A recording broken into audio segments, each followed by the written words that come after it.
Women of the Passion, a Lenten service. Women of the Passion offers a unique Lenten encounter. You will experience the passion of Jesus Christ as witnessed by the women in the company of Jesus. It is in the format of the traditional 14 Stations of the Cross. Each station is narrated by a woman whose life was transformed by her encounter with Jesus. These include the woman with the flow of blood, the bent-over woman, the woman taken in adultery, the widow with the mite, and of course, Mary Magdalene and Mary, the mother of Jesus. The readings begin with the stories of the anointing of Jesus by a woman, his denial by Peter, and the dream of Pilate's wife, as told by the women who are integral parts of the ancient story. Then, station by station, we begin the journey to the cross. The readings end with Mary's mother's grief over the loss of her son, and the peace she finds as she places him in the tomb. Let us begin.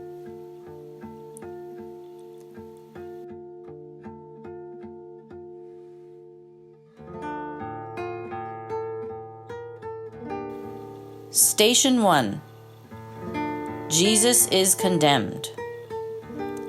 Women are bound in blood with Christ. Jesus bleeds on the cross.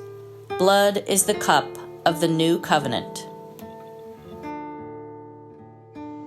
Several of us gather at Pilate's house when we hear Jesus has been taken there.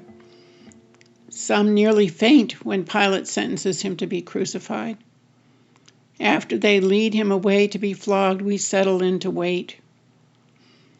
Early on, there had been some tension between the women of Jerusalem and the Galilean women, but we soon discovered that our shared love for Jesus erased all differences among us.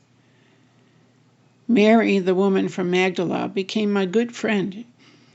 It is easy to see why Jesus so obviously loved her. It is equally easy to see why Peter is jealous of her. Peter, like any of the other men, is unused to having to take women into account in any way. None of the men are as comfortable with us women as is Jesus. It was that ease that gave me the courage to approach him that day near Capernaum. I had been bleeding for 12 long years. I had spent all my money on physicians, and still I bled. Because the law says a bleeding woman is unclean, and any who touch her defiled, my family scorned me, and I lived all alone at the edge of town. But I had heard of the wonders Jesus worked. He was in great demand, so I thought, I won't bother him, but if I touch his clothes, I will be well again. So I came up behind him in the crush of people and touched the fringe of his garment. I knew instantly something had changed. My body felt lighter. Then Jesus exclaimed, "Who touched me?" Peter, the man with him, said, "The crowd is pressing upon you. What do you mean, who touched me?" I was terrified. I hadn't meant to offend. Trembling, I came forward and threw myself at his feet. Was I to bleed yet again? But his hand was gentle on mine as he helped me up. He said, "My daughter, your faith was the source of your healing. Be free and go in peace." I was astonished. He had touched me and had not withdrawn to cleanse himself of the taint of me. I was filled with a powerful sense of joy. I resolved to follow him wherever he could. I've since tried to model myself after the Magdalene. She warned me people would accuse us of being immoral because we traveled and studied with Jesus. The injustice of it often made me angry, but she just ignored them, all with a serene confidence. But now, when she heard the news of Jesus' death sentence, She went white to the lips. The grief in her face was terrible to behold. And I am ashamed to say that the first thought in my head was, what will happen to us women when he is not here? But then I thought, no matter what, I am bound in blood with this man. He made holy the blood that flows through me, and holy is the blood that will be spilled here today.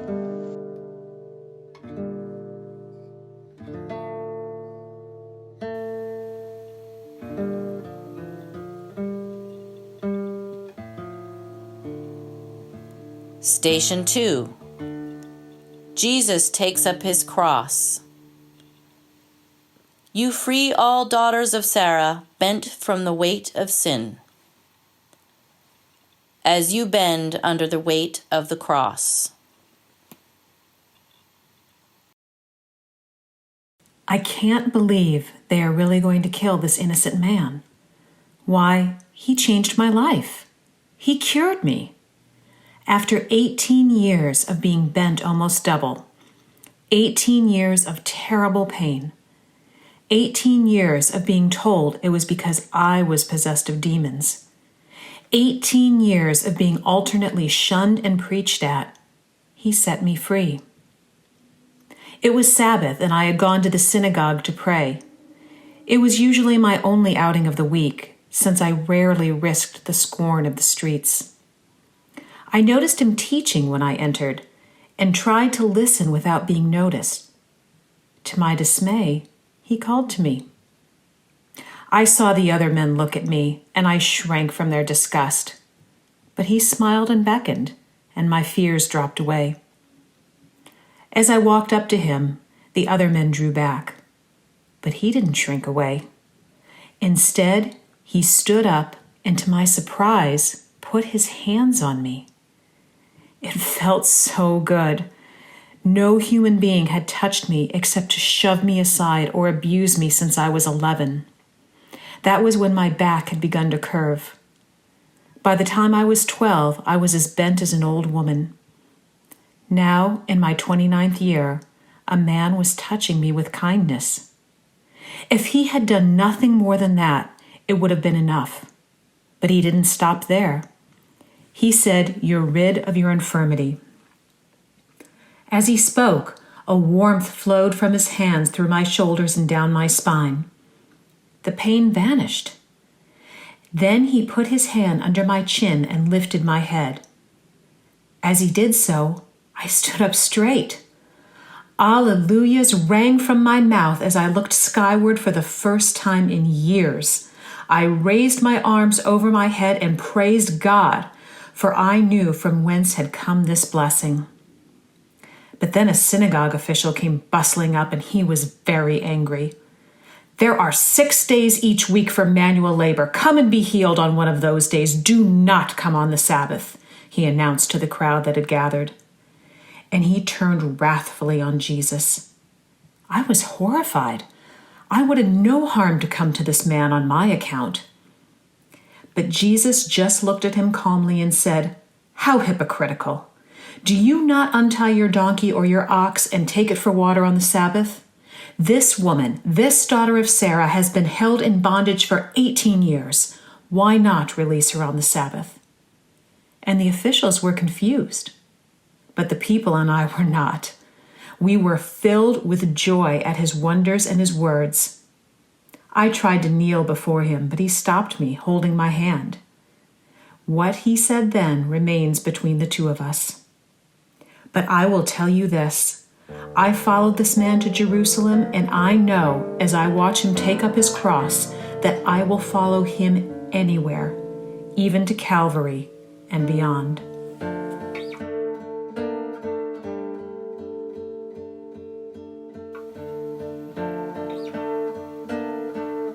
Station 3. Jesus falls for the first time. You have heard our cries. Even as you fall beneath the weight of our sins, you have mercy on us.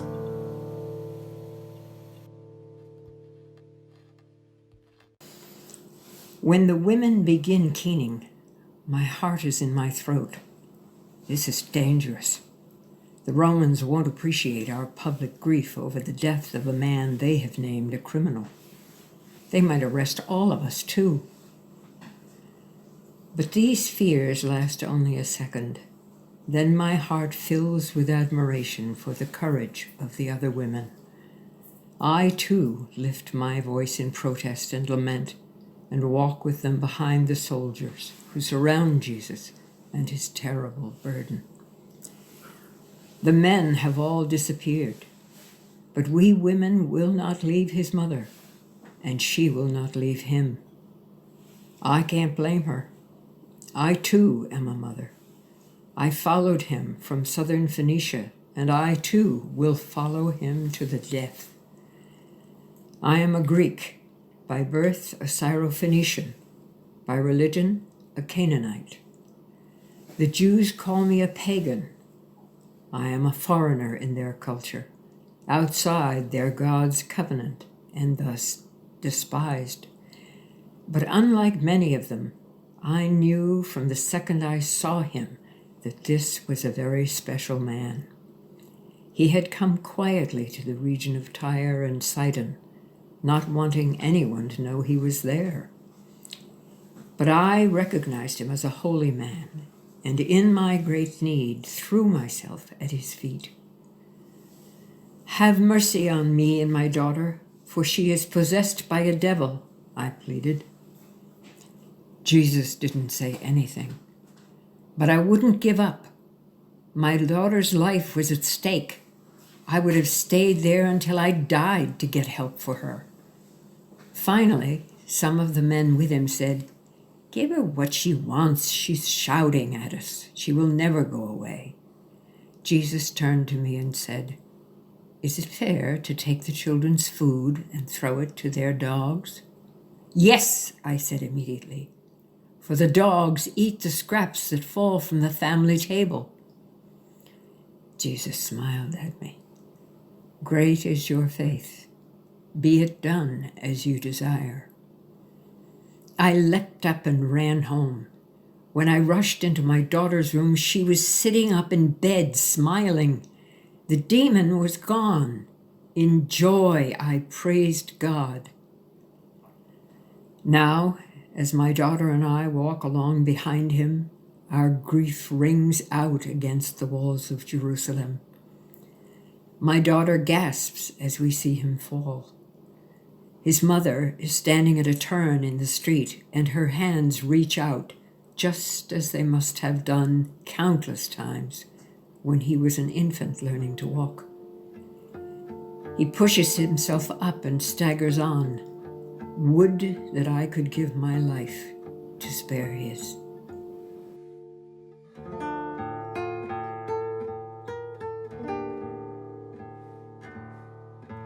Station 4. Jesus meets his mother. Body of my body, blood of my blood. The blood of Christ, the cup of salvation.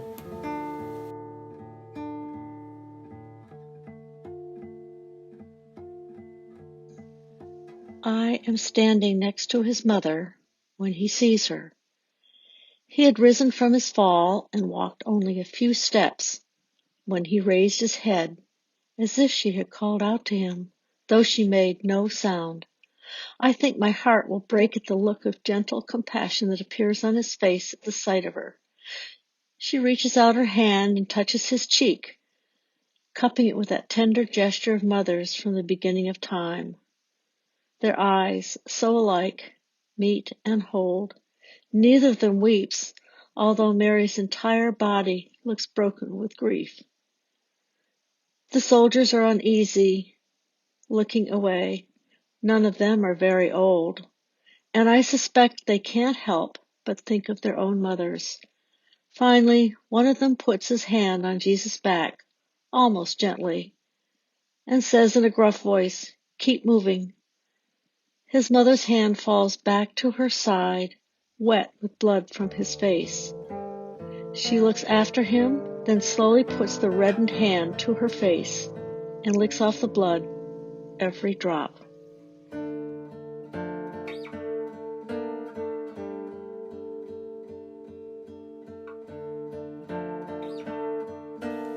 Station 5. The cross is laid on Simon of Cyrene. Have mercy on me, for I am heavily burdened. Let all my fear lose itself in your will. I am standing with my husband, Simon of Cyrene, wondering what all the noise is about. We have just come into the city and have barely caught our breath, when suddenly a Roman soldier hails my husband. "You," the soldier says, "come here." I am shocked. We are not common people. Simon is an important man in our community in Ethiopia. We have come to worship at the temple, as our people have from the time of Solomon. Why? We list one of Solomon's wives among our ancestors. And this Roman soldier treats my husband like a slave? They grab Simon and pull him into the street.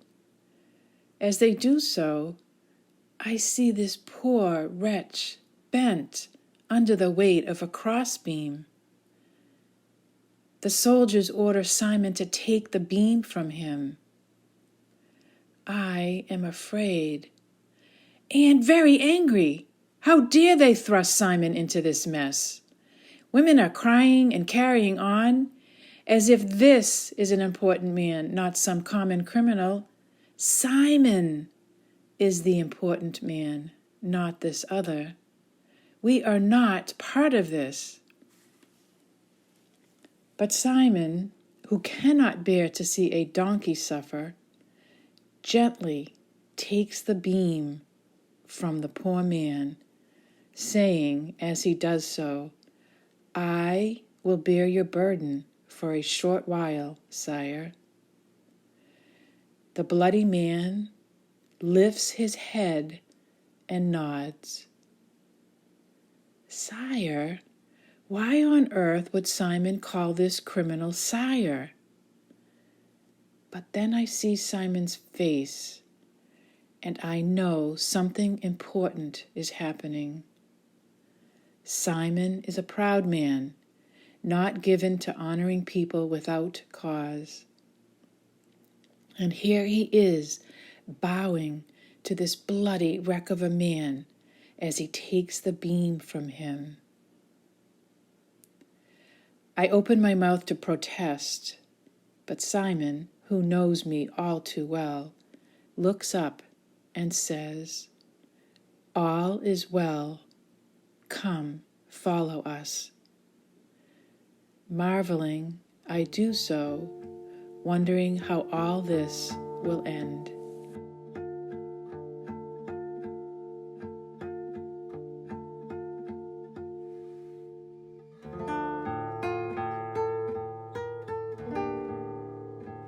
Station 6. A woman wipes the face of Jesus. Woman and man, all are made in the image of God. Show us the light of your countenance, and we shall be saved.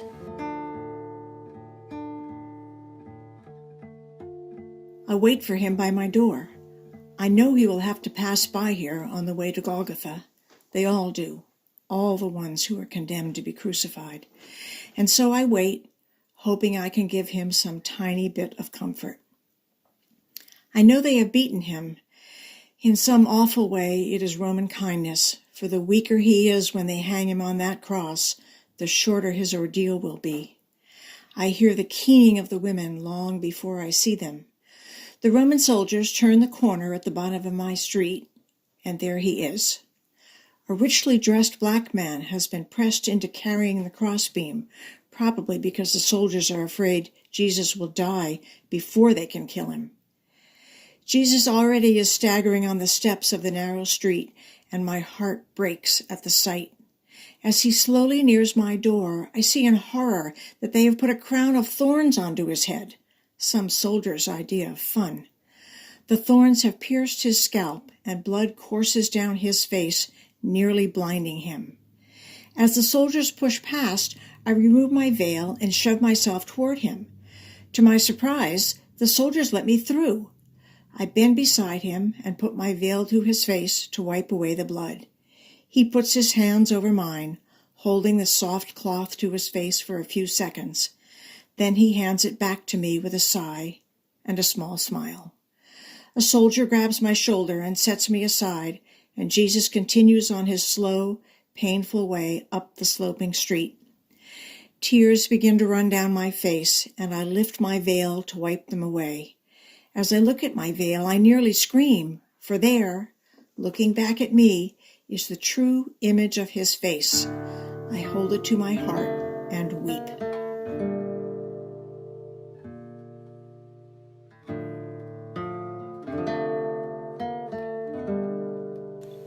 Station 7. Jesus falls a second time. From the little she had, she has put in everything. For where your treasure is, there will your heart be also. Even with the help of the man called Simon, he soon falls again. As he does, a great groan goes up from the women, and our keening grows louder. How different he is this day from the day I first encountered him in the temple. I had gone to give him my tiny mite into the temple treasury, hoping it could help some other person in need. As I turned from doing this, I found him smiling at me. "Look," he called out to the men with him, "this poor widow's gift is worth far more than all the other contributions, for they gave of their abundance from the money they had left over, while she gave all the money she had from the little she has to live on." At first I was embarrassed to have all these men looking at me, but then I realized he was not making fun of me, but instead was doing me an honor. I had heard about this man's teaching, but I had been too shy to get near enough to hear him. I had never had time to study very much, and I was afraid I was too stupid to understand this great man's teaching. But as I heard more that day, I realized that many of his teachings were like this: simple stories of everyday people used to illustrate important points. So I stayed to listen, and listening, discovered new depths in myself. That's why, when he fell again, I looked away, unable to bear the sight of his humiliation. This man changed my life. The least I can do is be with him as they take his.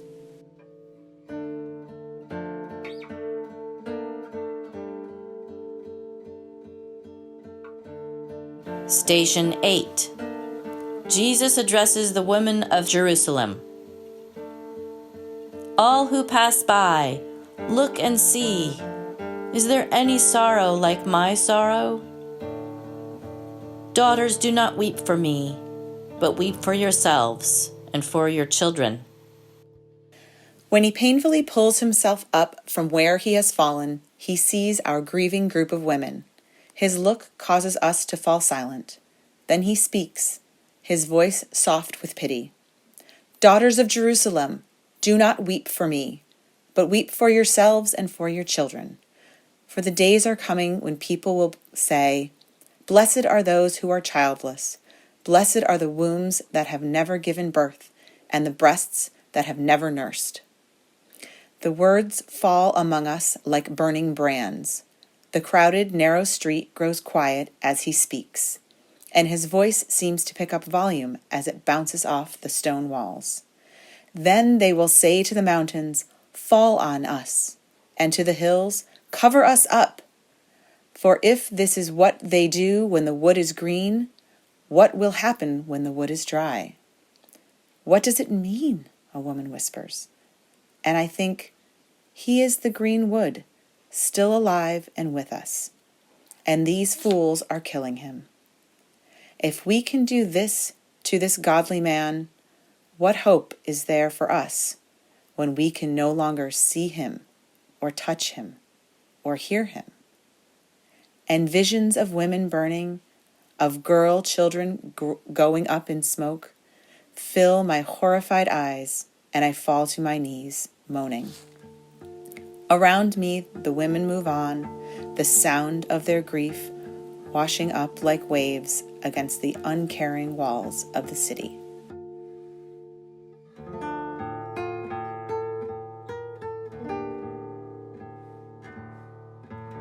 Station 9. Jesus falls a third time.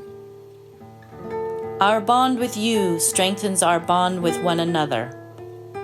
You never abandon us to walk alone.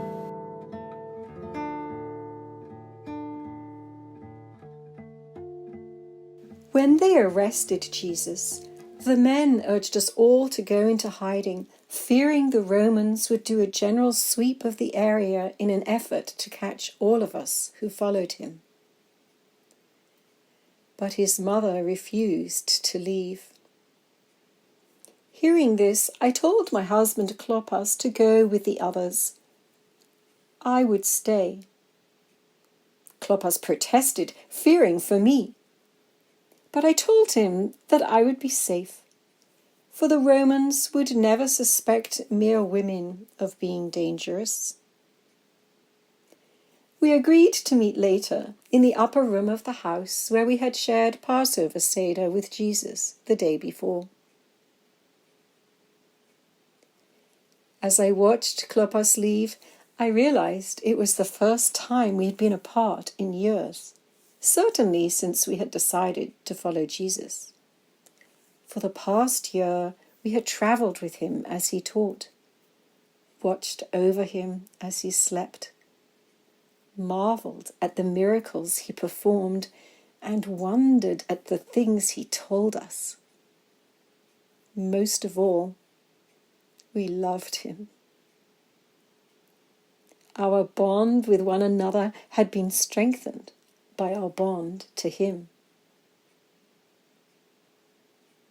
It is that bond that endangers Clopas. He has been seen with him too often.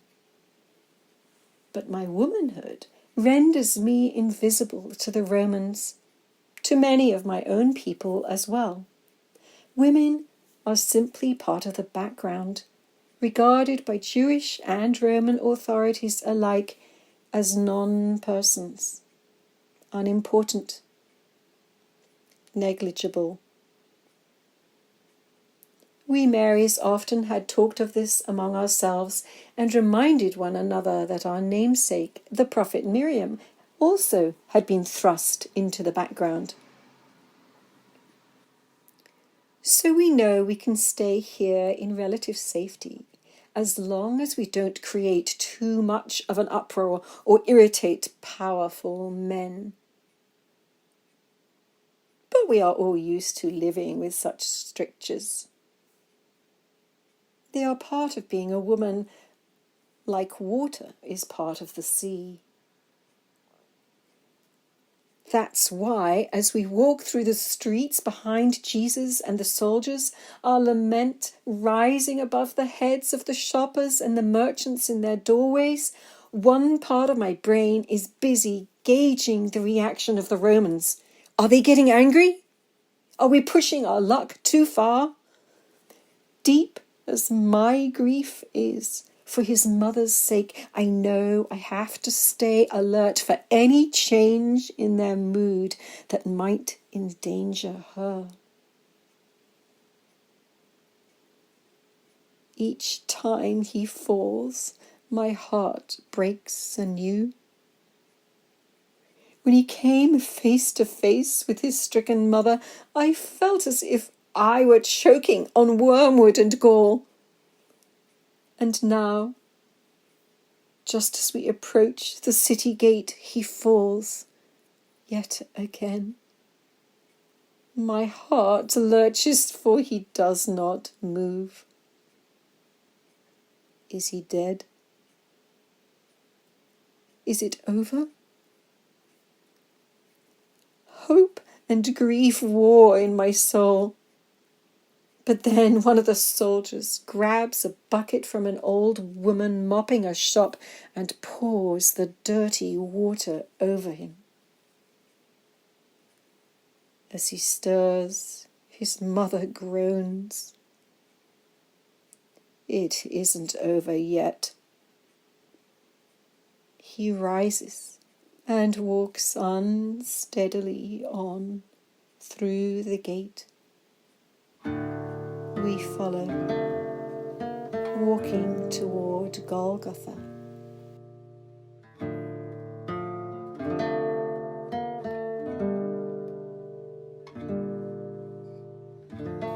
Station 10. Jesus is stripped of his garments. May our children sit beside you and drink of your cup? Do you know what you are asking? As we walk through the city gate and onto that dreary hillside, I think I may faint. This cannot be happening. When he fell that third time, I thought, it is over. He is dead. And for a second, a mad hope possessed me.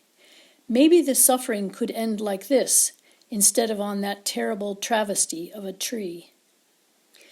My 2 sons, James and John, had gone away with the other men, but I suspect John will return soon. He will never let Jesus die alone, even if it means risking his own arrest. Both my boys have been with Jesus from the time he called to them while they were mending the nets with my husband Zebedee in our family fishing boat on the shores of the Sea of Galilee. He is their cousin, but we all knew he was something very special, meant for bigger things than carpentry or catching fish. When I began to understand just how big, I went to him and requested a favor. "What do you want?" he had asked me. "That these sons of mine may sit beside you, one on your right hand and one on your left, when you are in your kingdom." "You do not know what you are asking," he said gently, and turning to my sons, he asked, "Can you drink the cup that I will drink?" And they replied, "Yes, we can." "So be it," he said. "You shall drink my cup, but positions of power are not mine to give. They are awarded by God our Creator." After that, Jesus often teased my sons, calling them the sons of thunder. Some suppose he's referring to my husband, but our whole family knows he's referring to me, Salome. I am ambitious for my boys, but I also know that wherever this man goes, I want my sons to go. For good or ill, this is their destiny, and that of my husband and me. And now, as I watch him standing on this windswept hillside, I am realizing just how bitter this cup we all must drink will be. I keep remembering him as a little boy, this bright-eyed nephew full of life and joy. His smile would light up the entire house, and his laughter would send us all off in fits of giggles. Now all the laughter is drowning in tears. The Roman soldiers set about their task methodically. Some of them begin preparing the cross, while others strip him of his garments, dividing them among themselves, casting lots for his cloak. His poor, abused body looks so frail as he stands there exposed to the jeers of the crowd. One soldier offers him some wine mixed with gall, but after one taste, he turns his head away. I take his mother's hand, and someone takes mine. It is John, come to be with us at the end.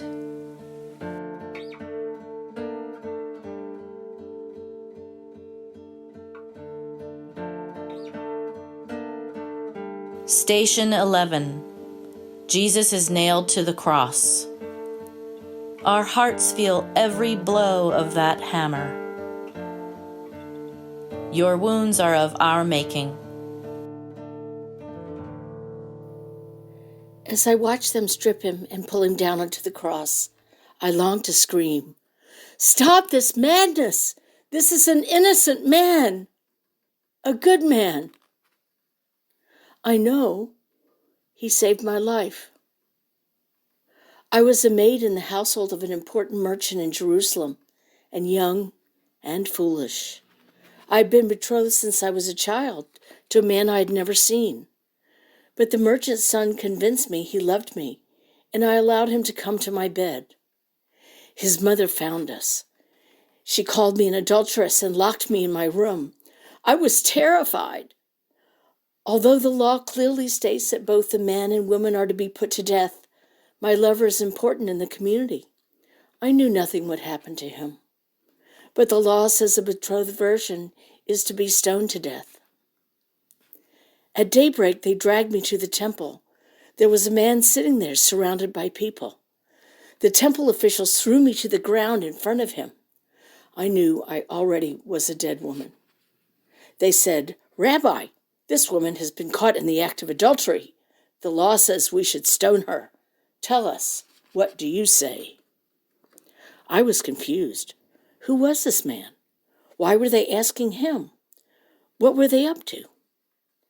The man ignored them, drawing with his finger in the dust near my face. But they kept at him, and he kept ignoring them. I finally calmed down enough to focus on what he was doing. There in the dust, he had written the unspeakable name of God. What did this mean? But the temple officials persisted until he looked up and quietly said, "Let the one among you who has not sinned be the first to throw a stone." Then bending down, he drew some more in the dust, smiling sideways at me. One by one, those who had accused me silently slipped away until he and I were alone. "Where have they gone?" he asked me. I said nothing, shaking my head in bewilderment. "Tell me, has no one condemned you?" he then asked. "No one, sir," I said softly. "And neither do I," he said. "Go now and sin no more." And he helped me to my feet, smiled at me, and turned me towards the door. Gave me a little push. "Go," he said with a smile. And I did. I went and I got my belongings and set out to find the company of Jesus. He had given me back my life. I would now give it to him. And now these fools are going to kill him. I hear a terrible groan from his mother and look up. Oh, dear God, they're not tying him to the cross. They are nailing him to it. My heart feels every blow of that hammer. As they jerk his feet together and begin driving the nails through the precious skin, his body moves convulsively upward. And I fall, driven to the ground by grief.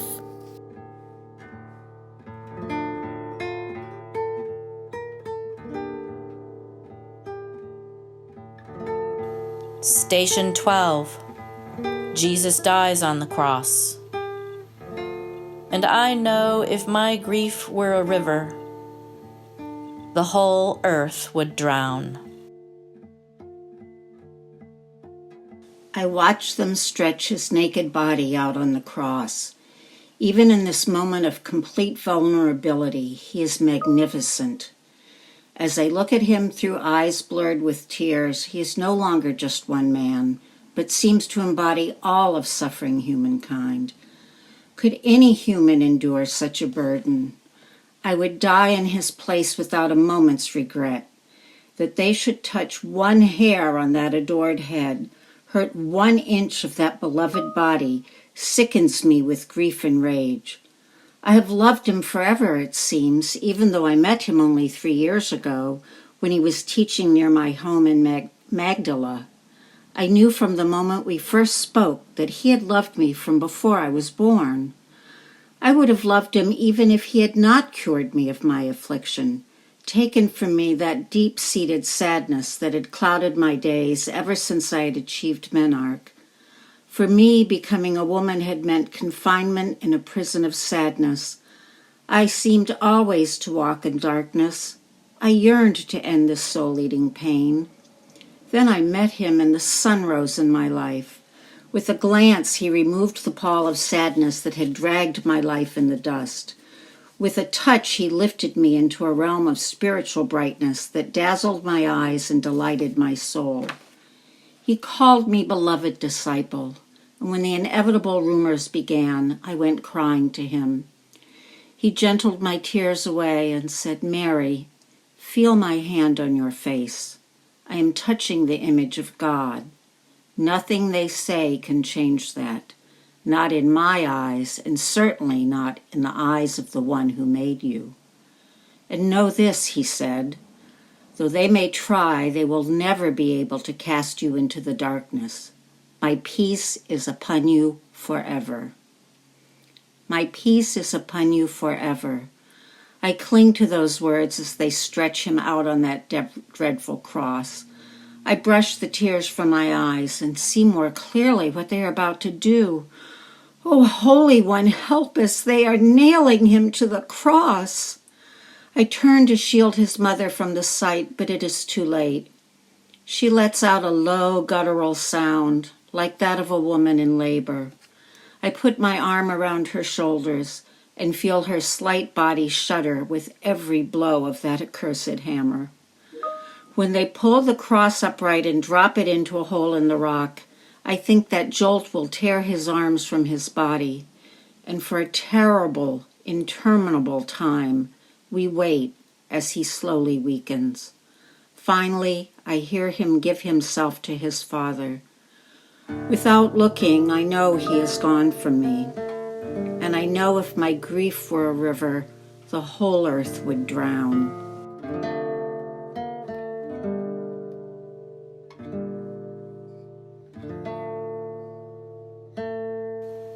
Station 13. The body of Jesus is placed in the arms of his mother. Do not call me Naomi, which means pleasant. Call me Mara, which means bitter, for the Almighty has dealt bitterly with me. As I waited in pain for him to be born, now I wait in pain for him to die. I cannot take my eyes off him, for every second that passes takes him further from me. Where is my bright angel now?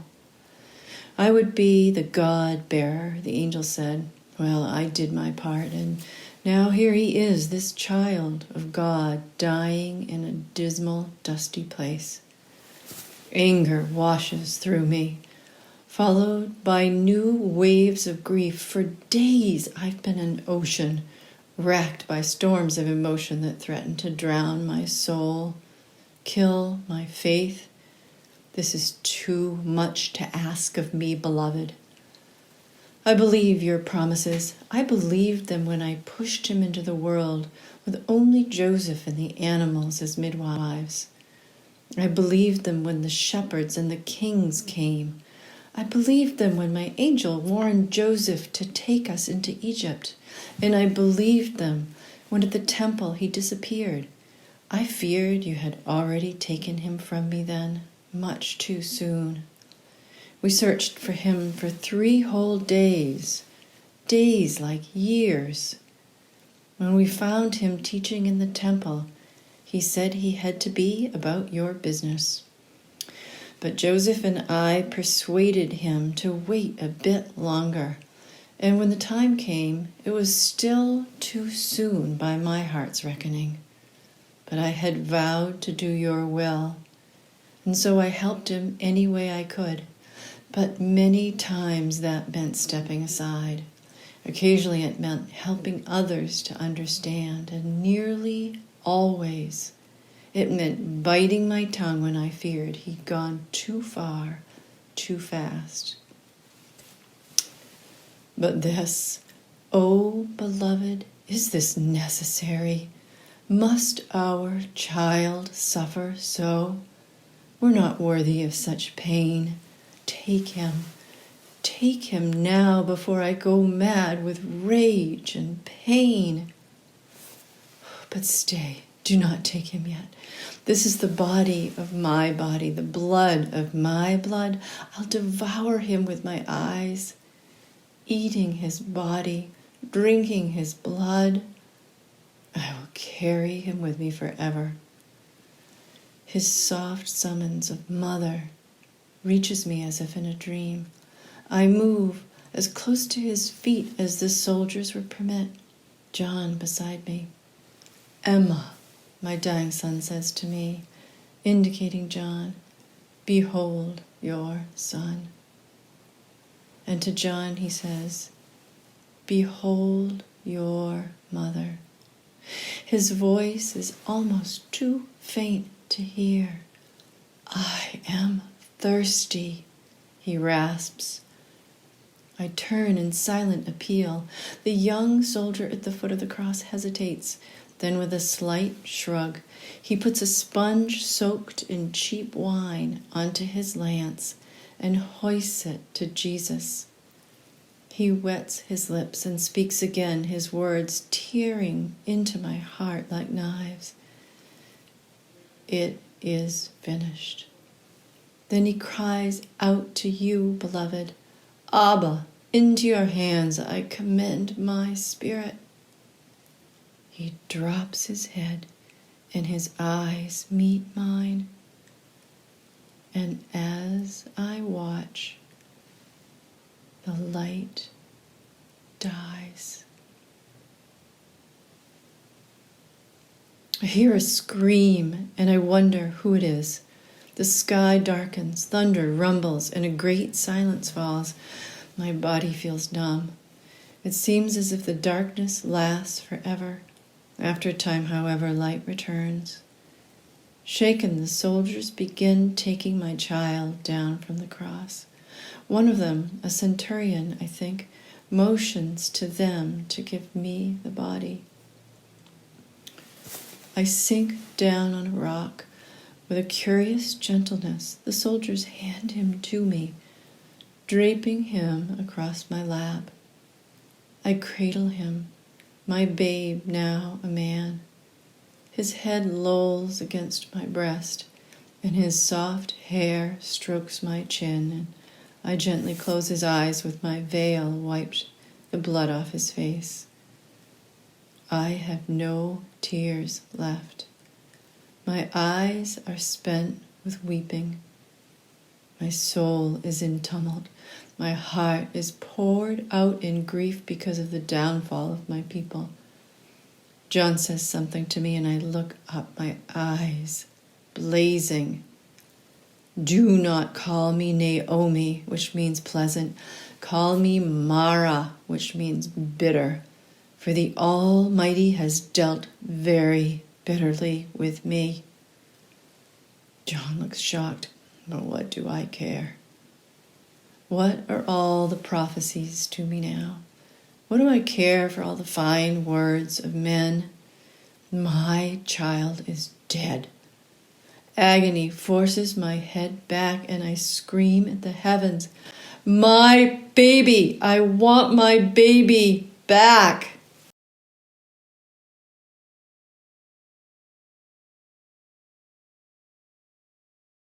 Station 14. Jesus is laid in the tomb. Sorrowful mother, all humanity shares your loss.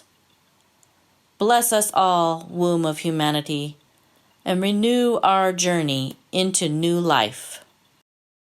I press my broken son to me as if I can absorb him once again into my body. Oh, beloved, have mercy on me. Pour your tender mercies down upon me and help me. Help me. I have no strength left. And once again, you send my bright angel. I feel the warmth at my back, an angel's hand upon my bent head. I hear the familiar voice, Mary, blessed of all women, do not be afraid, for God is pleased with you. And I remember the promise, all will be well. All manner of things will be well.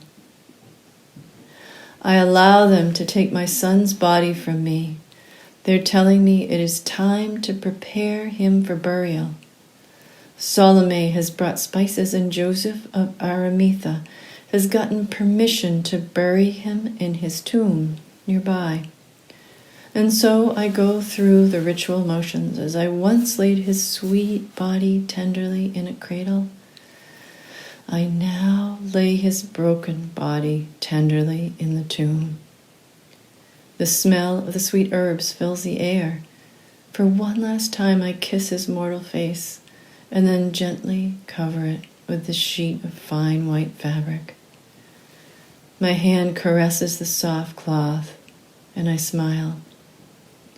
Would that I had had such fine cloth to clothe him in while he lived. But I have no bitterness left. My heart already is looking ahead. We walk outside, and James and John push the great stone over the entrance. I stand looking at the tomb. How long, O beloved, how long? As my dear friends move about me, peace settles on me. I am again one with your will. Let it happen as you say.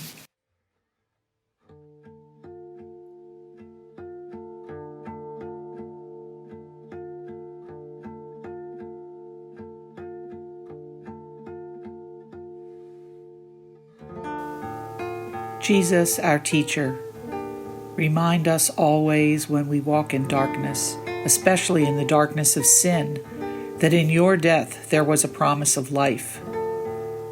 Jesus, our brother, comfort us with your powerful mercy and give us strength to reach out in love. Jesus, our Savior, remind us that we do not live or die for self alone. Rather, we live and die for you. That is why you came among us, why you died. Jesus, child of God, remind us that we all, women and men, are children of God. Give us courage to welcome the unimaginable event that awaits us all. Amen.